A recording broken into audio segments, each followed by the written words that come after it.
Hoje, na classe de jovens, estudaremos a lição de número 4, que tem como título Os Jovens que se mantiveram firmes na doutrina. Os nossos objetivos são, acompanhe comigo, em primeiro lugar, conscientizar da importância da firmeza doutrinária. Nossa vida deve estar pautada, alicerçada na revelação de Deus, isto é, nas Escrituras. Em segundo lugar, saber que é preciso não só identificar, mas confrontar as falsas doutrinas. O falso ensino precisa ser combatido. E, por fim, compreender o que é viver a verdadeira doutrina. Você vive a verdadeira doutrina? Quais são as evidências de um crente que vive a verdadeira doutrina? Vamos atingir esses objetivos mediante a explicação e a aplicação dos pontos e subpontos que estão na própria lição. Vamos ao nosso texto principal, que nos diz: E se não, fica sabendo, ó rei, que não serviremos a teus deuses, nem adoraremos a estátua de ouro que levantaste. Daniel, capítulo 3, versículo de número 18. Na paráfrase NTLH, lemos essa mesma passagem assim: E mesmo que o nosso Deus não nos salve, veja o que é convicção, não é? O Senhor pode ficar sabendo que não prestaremos culto ao seu Deus, nem adoraremos a estátua de ouro que o Senhor mandou fazer. Linkando o texto principal com o título da lição, nós podemos dizer que a expressão firmeza, né, tendo aqui esse contexto de Sadraque, Mesaque e Abednego, ela pode ser definida como a determinação inabalável em permanecer fiel às próprias convicções e princípios, mesmo diante de desafios ou ameaças. Esses jovens aqui, eles expressaram sua firmeza ao se recusarem a adorar a estátua de ouro, preferindo manter a sua devoção a Deus independente das consequências. Ora, vamos aqui imaginar o cenário. Eles olham para um lado, olham para o outro, para frente, para trás, e todos estão se curvando, não é?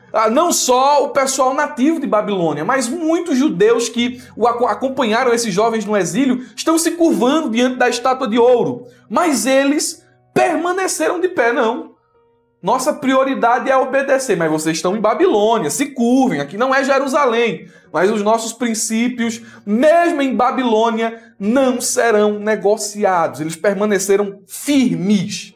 Aí alguém vai dizer o seguinte: onde era que estava Daniel, não é? Será que Daniel se curvou? Bem, nós temos aqui duas possibilidades. Primeiro, Daniel estava em viagem. É a possibilidade mais estudada e também mais crida pelos comentaristas. Daniel não estava presente nesse episódio. Ele provavelmente estava em viagem, resolvendo algum assunto ligado à sua responsabilidade lá em Babilônia. Outros vão dizer que Daniel estava em tão alta posição que ele não foi submetido a esse teste. São algumas possibilidades. Bem verdade é que Sadraque, Mesaque e Abednego se destacaram por ficar em pé. Uma multidão se curvou e eles ficaram lá em pé. Aí alguém foi cabuetar e dizer: esses hebreus aí não se curvaram, rei. Estão de pé. Aí o rei disse: eu acho que foi um engano. Eu vou dar a você uma segunda oportunidade, né? O mundo gosta de dar oportunidade pra gente pecar, pra gente ceder, pra gente negociar os nossos princípios. A trombeta vai soar de novo, viu? Eu acho que foi engano. Eu quero ver se vocês vão se curvar ou vão ficar em pé. A trombeta soou e eles ficaram em pé. Aquece a fornalha!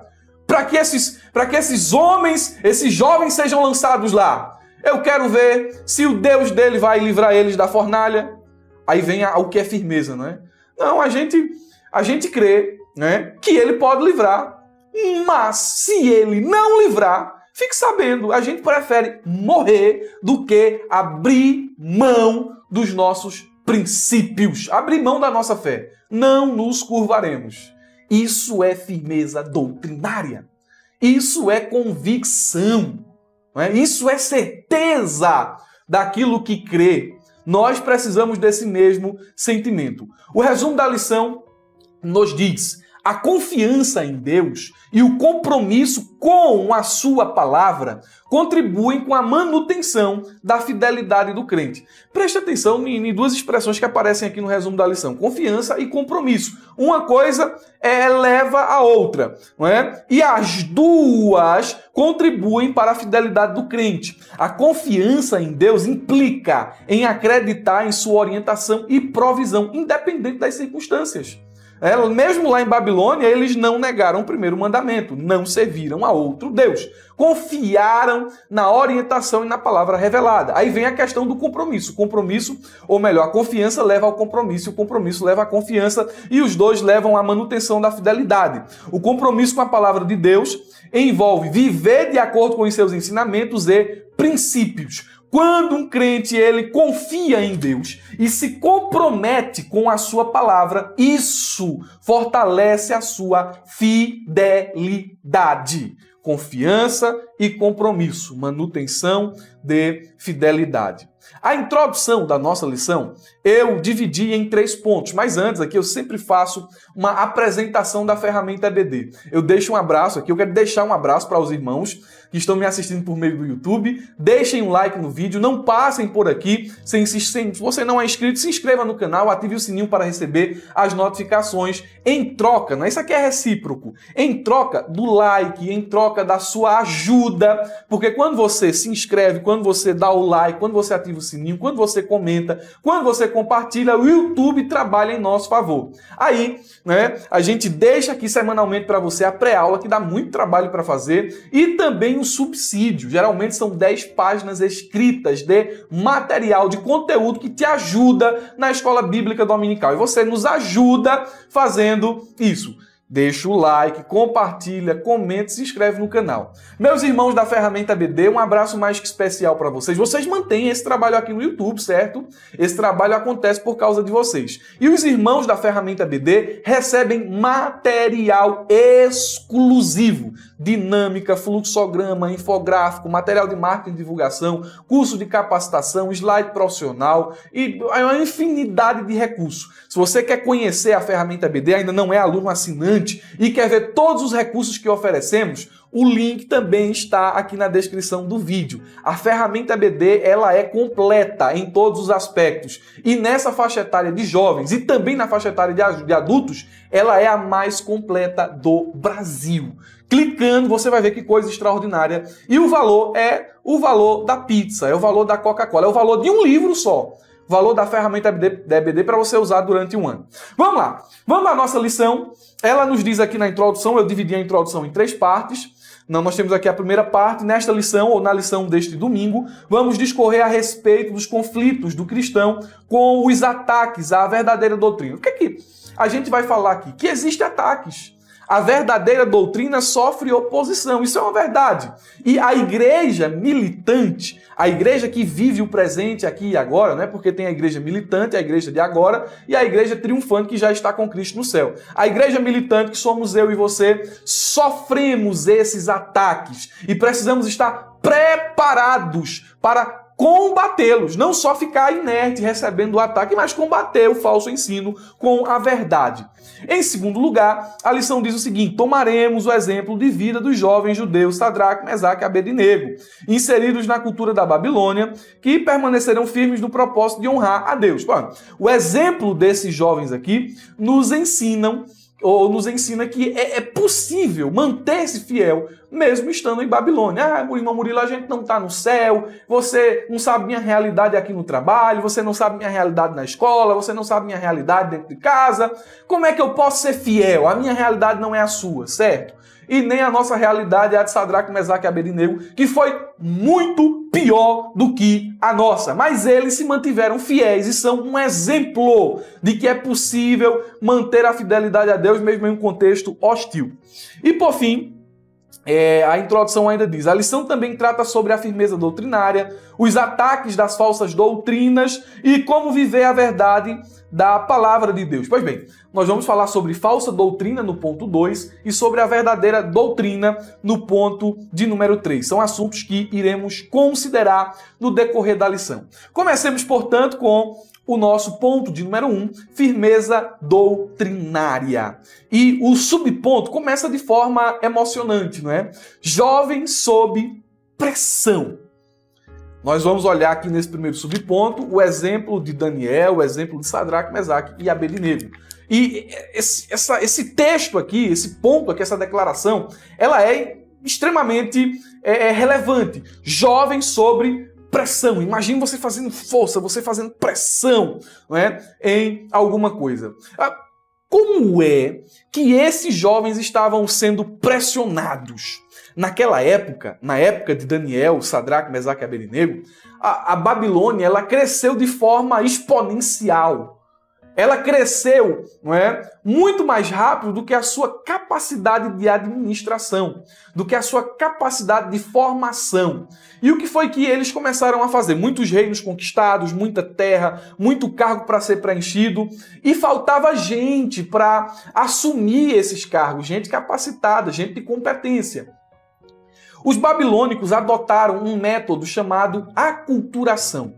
Eles começaram a pegar jovens nobres de todas as nações, jovens inteligentes, jovens de boa aparência, jovens de linhagem real. Pegaram esses jovens das mais variadas nações, trouxeram para as faculdades da Babilônia e começaram a educá-los. E essa educação se deu por um processo de aculturação. Esses jovens seriam educados na língua, nos costumes, na cultura de Babilônia e em seguida eles assumiriam cargos de responsabilidade que lhes dariam privilégios em Babilônia mesmo sendo escravos. Era uma coisa de outro mundo para quem veio cativo para Babilônia. A aculturação, só para você entender, é o processo pelo qual um grupo é exposto e adota elementos de uma cultura diferente, muitas vezes resultando em mudança de suas próprias práticas e crenças. Isso pode ocorrer devido a contatos prolongados ou intensos entre culturas diferentes, levando a uma assimilação de traços culturais de uma cultura por outra. Ou seja, preste atenção, quando Daniel chegou lá, não é? Daniel e seus amigos, a primeira coisa é vamos mudar a forma que eles se alimentam. Depois vamos mudar o nome deles, não é? Belsazar, era Daniel, Azarias, Ananias, não é? E Misael, Sadraque, Mesaque e Abednego. Começaram a dar nomes babilônicos. Isso é um processo de aculturação. Agora vamos encher eles da cultura da Babilônia, não é? Encher eles da cultura da Babilônia. E isso era pressão sobre os jovens. Era uma tentativa de fazer que eles se esquecessem de seus valores, de seus princípios, de seu Deus, de sua terra, de suas promessas, de suas convicções. Eles estavam sendo pressionados a se esquecerem de quem de fato eram. E quando a gente entende isso aqui, né, você vai ver Daniel capítulo 1, versículo 3 e 4, é a prova bíblica. Depois o rei ordenou a Aspenaz, chefe dos seus eunucos, que trouxessem alguns dos filhos de Israel, tanto da linhagem real como dos nobres, jovens sem nenhum defeito, de boa aparência, sábios, instruídos, versados no conhecimento e que fossem competentes para servirem no palácio real, e que Aspenaz lhes ensinasse a cultura e a língua dos caldeus. Processo de aculturação. Aí a gente percebe que, de fato, esses jovens estavam sendo pressionados a serem iguais ao povo de Babilônia. E daqui, dessa explicação, nós podemos depreender 3 aplicações. Primeira aplicação, é extremamente difícil dizer não, quando todos à nossa volta estão dizendo sim. Esse era o contexto de Daniel e seus amigos. Estava todo mundo cedendo, todo mundo se tornando semelhante aos babilônios, todo mundo absorvendo a cultura, todo mundo se esquecendo dos princípios, se esquecendo de Israel, se esquecendo do Deus de Israel, mas eles não. Eles tiveram coragem de dizer não. É difícil, irmão, dizer não quando está todo mundo dizendo sim. Os jovens hoje vivem nesse contexto. Mas vamos lá, vamos mais para frente. Em segundo lugar, os jovens de nosso tempo estão cedendo e abrindo mão de seus princípios e convicções devido à pressão imposta pelo pecado e pelo mundo. Lá na escola, no trabalho, dentro de casa, com as amizades, os jovens estão pressionados pelo mundo e pelo pecado. fazerem sexo antes do casamento, a usarem drogas, não é? A se tornarem ateus, militantes, progressistas. A pressão é muito grande para abraçar a sensualidade. E por aí vai, a pressão é muito grande. E muita gente, em nome, não é, de uma aceitação, buscando não ser o diferentão, não é, está cedendo. Está cedendo. A terceira aplicação é: Daniel e seus amigos, já falei sobre isso, nos ensinam que é possível ser fiel em Jerusalém, que é fácil ser fiel na igreja, né? É fácil ser fiel no nosso contexto, no nosso ambiente de crente, mas eles também ensinam que é possível ser fiel em Babilônia. Diga aos jovens em classe, não é, que eles podem ser fiéis lá na escola, mesmo sendo zombados, excluídos, não é, mesmo sendo taxados como arcaicos, retrógrados. Então, mostre a eles que é melhor ser fiel, é melhor sofrer com Jesus do que abraçar os prazeres momentâneos do mundo. Em segundo lugar, o subponto 2 diz: 3 jovens e uma sábia decisão. Eles foram muito sábios, irmãos. A decisão mais fácil era a decisão mais difícil. Era permanecer de pé mesmo com consequências. A lição diz: a decisão dos jovens de não se prostrar diante da estátua do rei Nabucodonosor foi o ápice de uma vida pautada em boas e sábias decisões. Junto de Daniel, eles haviam resolvido não se contaminar com as iguarias do rei, contrariando assim o curso normal da vida em Babilônia, fazendo-os diferentes dos demais. Eles eram destaques desde que chegaram lá. E como é que a gente sabe se alguém está verdadeiramente firme ou não? Eles permaneceram firmes na doutrina. Como é que a gente sabe que aquela firmeza não era só uma aparência? Através da pressão. A prova concreta, né, para se observar se uma pessoa é firme ou não, é como ela se comporta diante das pressões. Será que eles permaneceriam firmes ou não se as pressões fossem fortes, intensas? A gente descobriu depois que eles foram testados. Ah, Daniel, isso é só da boca para fora. Isso é só, deixa pressionar, deixa eles passarem. Eles passaram e foram aprovados. Vamos ilustrar isso aqui com as palavras de Jesus. Olha o que Jesus disse em Mateus 7, 24 ao 26. Isso aqui ilustra muito bem isso aqui. Eu vou ler na paráfrase NTLH. Quem ouve esses meus ensinamentos e vive de acordo com eles é como um homem sábio que construiu a sua casa na rocha. Caiu a chuva, as pressões, não é? Vieram as enchentes e o vento soprou com força contra aquela casa. Porém, ela não caiu porque havia sido construída na rocha. Quem ouve esses meus ensinamentos e não vive de acordo com eles é como um homem sem juízo, que construiu a sua casa na areia. Caiu a chuva, vieram as enchentes e o vento soprou com força contra aquela casa. Ela caiu e ficou totalmente destruída. Aparentemente, à primeira vista, não é? As casas eram idênticas, ou elas pareciam idênticas, porém, as pressões causadas pela chuva, pelo vento e pela enchente revelaram quem estava verdadeiramente firme. Talvez tinha gente ali que se identificasse com Daniel, com Sadraque, Mesaque e Abednego. Mas, quando as pressões vieram, a gente soube ali quem estava firme e quem não. Outro ponto que vale a pena destacar é que a fidelidade nas pequenas coisas nos prepara para a fidelidade nas grandes questões.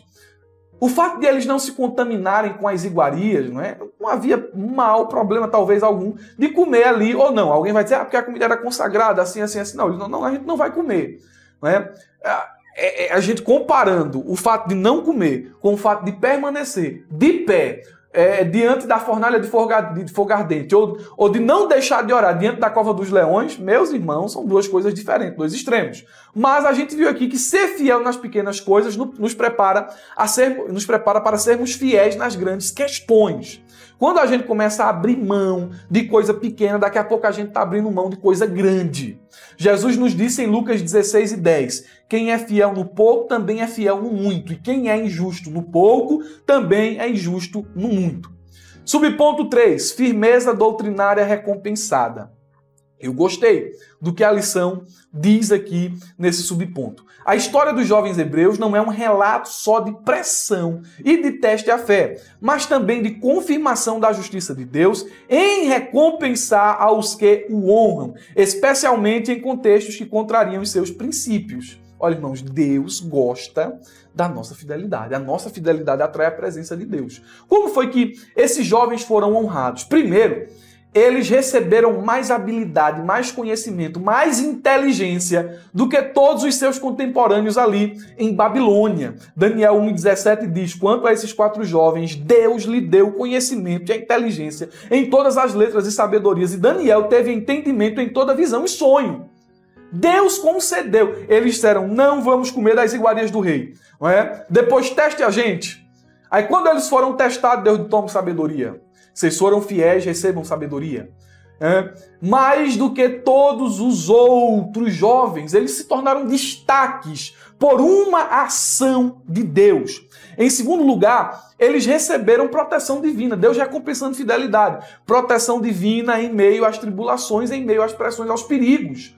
Daniel foi livrado da cova dos leões e Sadraque, Mesaque e Abednego foram livrados da fornalha de fogo ardente. A nossa fidelidade atrai a presença de Deus. Guarde isso aí, viu? Sua fidelidade atrai a presença de Deus. Lá na fornalha de fogo, por serem fiéis, eles estavam passeando com o 4º homem. Glória a Jesus!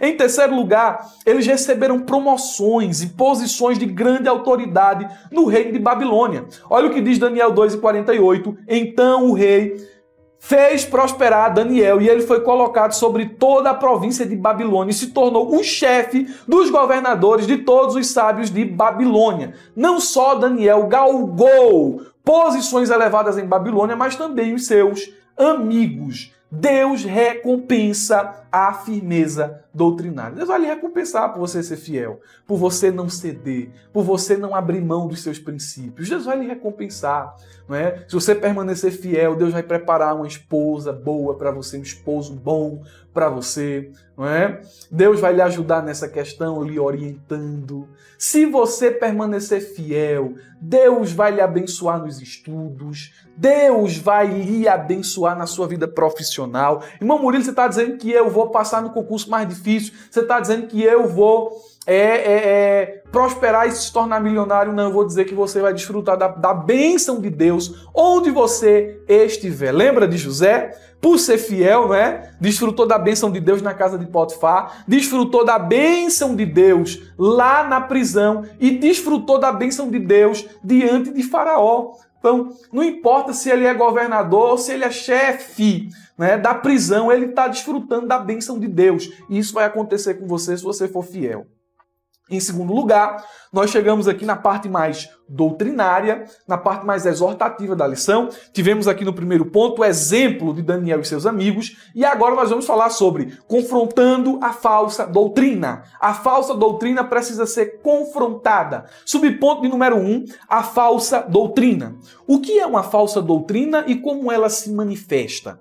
A falsa doutrina se caracteriza principalmente por contrariar e, em alguns casos, negar os fundamentos da verdade. A definição posta aqui no subsídio é: a doutrina é um conjunto de ideias ou crenças que são ensinadas ou consideradas verdadeiras. A doutrina bíblica refere-se aos ensinamentos que se alinham com a palavra revelada de Deus, a Bíblia. Em contrapartida, a falsa doutrina é qualquer ideia que acrescente, retire, contradiga ou anule a doutrina dada na palavra de Deus. Como exemplo, aqui eu destaquei algumas falsas doutrinas. A negação do inferno. Não, no final de tudo, Deus vai salvar todos, ou o inferno não existe, ou o inferno é só momentâneo, ele não é eterno. Essa doutrina, ela contradiz as palavras do próprio Jesus. E é por isso que ela é caracterizada como um falso ensino, a negação do inferno. É um falso ensino, né? Porque contradiz as Escrituras. Outra falsa doutrina, a ideia de que existem muitos caminhos para Deus. Não, Deus é amor, se você for sincero, se você for isso, você pode chegar a Deus por outros meios. Isso aqui também contradiz as Escrituras. João 14,6 diz que ele é o caminho, a verdade e a vida. E ninguém vai ao Pai senão por ele. Se eu digo que a gente chega a Deus por outras vias, eu estou contradizendo as Escrituras e, portanto, isso se caracteriza como uma falsa doutrina. Outra falsa doutrina, qualquer ensinamento que redefina a pessoa de Jesus Cristo. Se eu nego a sua divindade, como fazem os TJs, se eu nego o seu nascimento virginal. Olha, qualquer doutrina que desfigure, que descaracterize a pessoa de Cristo, ela pode ser considerada, deve ser considerada como falsa doutrina. Outra falsa doutrina, o ensinamento que apresenta que a graça de Deus é uma licença para pecar. Não, a gente é salvo pela graça, então eu já fiz uma oração, eu já disse que aceitei Jesus, posso continuar a minha vida normal porque eu não sou salvo pelas obras, mas sou salvo pela graça. Graça não é uma porta para licenciosidade. Não, de jeito nenhum. Quem recebe a graça de Deus, ele agora é salvo e começa a praticar boas obras. Ele não é salvo por boas obras, mas ele é salvo para prática de boas obras. Mas muita gente aparece por aí dizendo que a gente pode continuar na mesma vida mesmo depois de ter aceitado Jesus. Isso contraria as Escrituras. 2 Coríntios 5,17 afirma que agora que estamos em Cristo, somos novas criaturas e devemos andar em novidade de vida. Contraria também Lucas capítulo 6, versículo 46 e uma porção de outras referências bíblicas. Então presta atenção, a falsa doutrina ela é perigosa não só por negar, mas porque às vezes ela acrescenta. E quando ela acrescenta, ela é sutil, não é? Porque alguém vai pregar a Bíblia e algo mais. Ou quando ela subtrai, alguém vai pregar a Bíblia, mas vai se desfazer de alguns pontos ou outros. Então, é muito perigosa a falsa doutrina, porque eu posso abrir a Bíblia aqui, ler um texto bíblico e quando eu começar a falar, eu não falar da Bíblia, mas uma falsa doutrina. A gente precisa ter discernimento, a gente precisa avaliar, a gente precisa discernir aquilo que está sendo falado, profetizado e pregado. Não é porque fulano de tal disse, ou Beltrano, foi Beltrano que pregou, que significa que é verdadeiro. A gente deve avaliar toda a pregação e profecia por meio das Escrituras. O segundo subponto diz o seguinte, as falsas doutrinas e os seus males.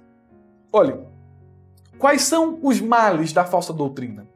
Sendo bem direto aqui, a falsa doutrina ela é um desvio da verdade. E isso aqui nos basta para rejeitá-la, para condená-la. A falsa doutrina ela pode nos desviar da verdadeira mensagem da Bíblia, nos levando a interpretações errôneas e distorcidas. E se temos uma interpretação distorcida, uma interpretação errada, também incorreremos em uma prática errada. Agora, sabe o que é pior de consequência de uma falsa doutrina? É as suas consequências eternas. Como ela nos afasta da verdade, consequentemente ela nos afasta do caminho certo. Se não estamos no caminho certo, certamente não desfrutaremos de vida eterna com Deus. Então a consequência eterna da falsa doutrina é o que a caracteriza como terrível. Ela tem o poder de colocar o homem em rota de destruição, de colocar o homem na direção do inferno. A falsa doutrina é terrível por isso. A gente poderia falar, não é, de como a falsa doutrina conduz o homem à rebelião, à divisão, ao pecado, à imoralidade, à apostasia. Mas o pior de tudo, não é? A soma de tudo isso é o homem está na rota de destruição, o homem está a caminho do inferno devido à falsa doutrina.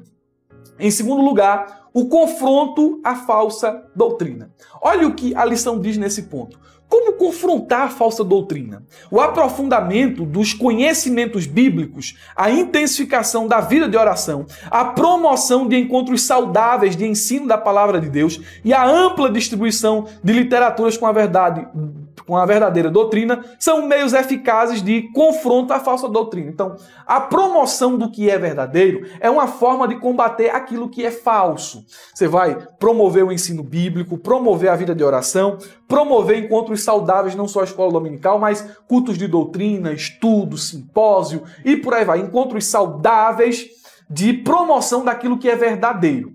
Agora, infelizmente, não é? A gente vive no tempo da ignorância, mesmo sendo a era da informação. Os jovens de hoje, eles conhecem mais os filmes e os personagens da Marvel do que a Bíblia Sagrada. Eles passam mais tempo na internet e nos videogames do que na oração. Isso é uma realidade. Hoje em dia, mesmo na igreja, os jovens têm mais experiência com o pecado do que com Deus. Esse cenário precisa mudar. Devemos incentivar os nossos alunos a não fazerem parte dessa estatística desastrosa. É uma estatística desastrosa. Os jovens são presa fácil da falsa doutrina porque eles não conhecem a doutrina verdadeira. Isso é um fato. Isso é um fato. Não precisa inventar Olhe para mim. Não precisa inventar. Não é parede preta, não é jogo de luzes, não é música dançante, não é uma frouxidão, alargamento no costume, no princípio, na doutrina que vai manter o jovem na igreja. Não, que mantém o jovem na igreja é a palavra de Deus. Se isso não segurar o jovem na palavra, na presença de Deus, nada mais segura. Se a palavra, se a oração e se o jejum não fortalecer a vida espiritual do jovem, não são essas outras coisas que irão firmá-los na doutrina. E aqui, não é importante ressaltar que a gente precisa manter o que é o padrão, manter o simples. Não precisa inventar nada, só mantém o simples. Não existe outro caminho para a firmeza espiritual além desses que mencionei aqui.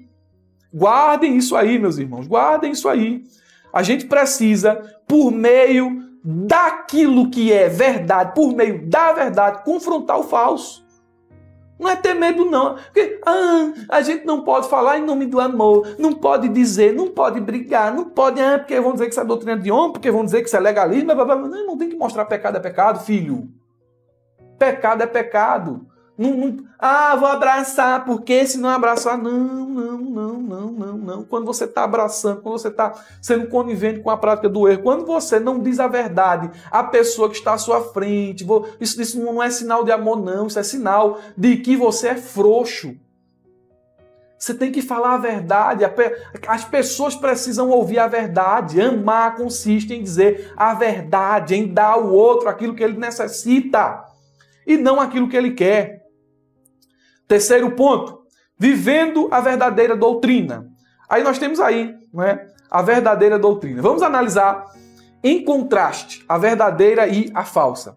Vamos lá. Primeiro, a verdadeira doutrina. Ela é verdadeira quanto a seu conteúdo.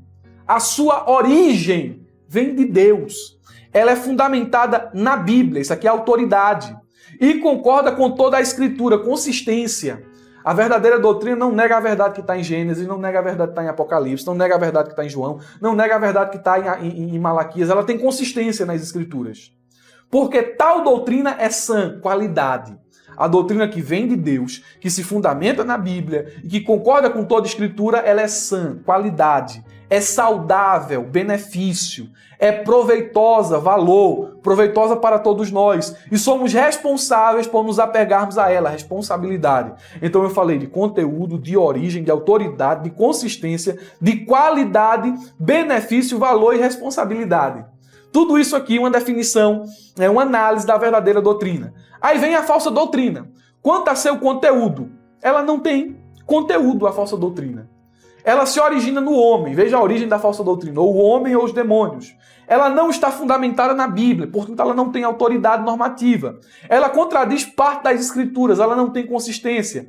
Porque tal doutrina é insalubre, a sua qualidade é doentia, não é? O seu malefício, e não proveitosa. Ela não tem valor para nós. Somos responsáveis por rejeitá-la. Qual é a nossa responsabilidade em relação a essa doutrina? Guardá-la, aplicá-la, vivê-la. A nossa responsabilidade diante do falso ensino, da falsa doutrina, rejeitá-la, denunciá-la, expô-la.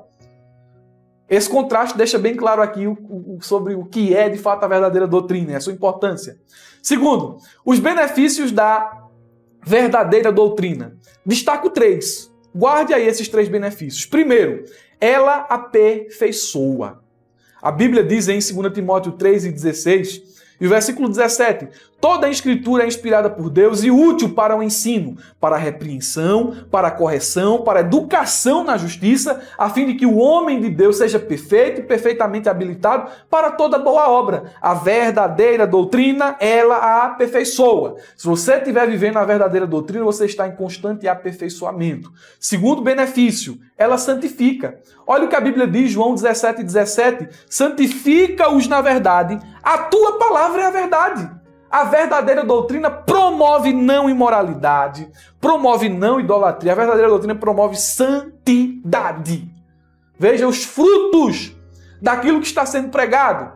É só um emocionalismo passageiro? Não é? E a pessoa sai dali, não tem arrependimento, não tem conversão, não tem lágrima, não tem choro, não tem vida piedosa diante de Deus, falsa doutrina. Agora, a verdadeira doutrina conduz o homem ao arrependimento, conduz o homem a Deus, conduz o homem à conversão, conduz o homem a uma vida de quebrantamento. Ela santifica. A verdadeira doutrina, ela liberta. Eu poderia aqui falar de orientação, de tantos outros benefícios, mas vou finalizar com esse aqui, ela liberta. A Bíblia diz em João 8,32, e conhecereis a verdade, e a verdade vos libertará. São alguns benefícios da verdadeira doutrina. E por fim, terceiro subponto, vivendo a verdadeira doutrina. Quais são os sinais de que estou vivendo a sã doutrina? Eu vou analisar isso aqui, eu vou responder isso aqui, tomando Josué 1:8 como referência. Olha o que diz a palavra bíblica, o texto bíblico. Não deixe de falar as palavras deste livro da lei e de meditar nelas de dia e de noite, para que você cumpra fielmente tudo o que nele está escrito. Só então os seus caminhos prosperarão e você será bem-sucedido. Quais são os sinais, essa é a pergunta que fiz, de que estou vivendo a sã doutrina? Primeiro sinal, a palavra tem que estar na minha boca. Não deixe de falar as palavras deste livro da lei. Um sinal de que eu estou vivendo a verdadeira doutrina é que ela está na minha boca, eu falo a respeito dela. A doutrina aqui, o que sai da minha boca é doutrina. Mas, irmão Murilo, quer dizer que só falar não. Veja o resto do versículo, rapaz, tenha calma. Segunda evidência de que estou vivendo a verdadeira doutrina. Ela tem que estar no coração, tem que estar na boca e estar no coração. O texto diz, medita nelas de dia e de noite. Está na boca e está no coração. Terceira evidência, e aqui nós fechamos aqui, terceira evidência de que estou vivendo a verdadeira doutrina, ela tem que estar na boca, tem que estar no coração e tem que estar nas minhas ações. A Bíblia diz para que você cumpra fielmente tudo que está escrito nela. Está na sua boca, está no seu coração, está nas suas ações, então você está vivendo a verdadeira doutrina. Pegou aí? Mas tem que ser aquilo que está escrito, viu? É o que a Bíblia diz, não é outra coisa não. O que a Bíblia diz, aquilo que a Bíblia diz está na sua boca, aquilo que a Bíblia diz está no seu coração, aquilo que a Bíblia diz está nas suas práticas, você está vivendo a verdadeira doutrina. Concluindo, nesta lição, diz aqui a conclusão, aprendemos que Sadraque, Mesaque e Abednego, diante das pressões babilônicas e sob o risco de morte, decidiram manter-se firmes na fé em Deus e no propósito de honrá-lo até o fim. Com isso, vimos a necessidade de a igreja, por meio da verdadeira doutrina, confrontar a falsa, sempre com o objetivo de, a semelhança... Deixa-me ver aqui, confrontar a falsa. Sempre com o objetivo de, a semelhança dos jovens hebreus, honrar a Deus acima de tudo.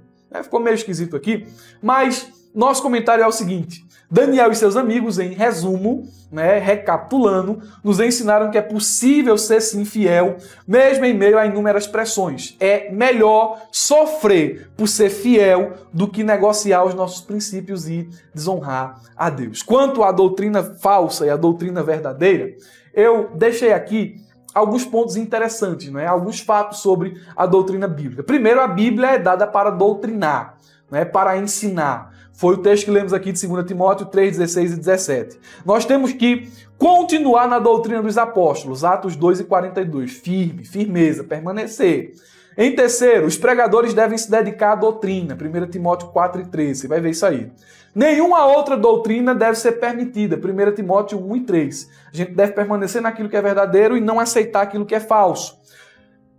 Outro ponto aqui, nossa doutrina deve ser incorrupta, Tito 2 e 10. E por fim, temos que nos desviar ou nos separar da falsa doutrina, Romanos 16 e 17. Guarde isso no seu coração. Procure buscar essa firmeza mesmo em meio às pressões. Tanto você como professor e também os seus alunos devem ter esse mesmo sentimento de Daniel e de seus amigos. Permanecer firme em meio às pressões. Deus abençoe, uma ótima aula de Escola Bíblica Dominical, um ótimo final de semana para você e não se esqueça, abra a jaula.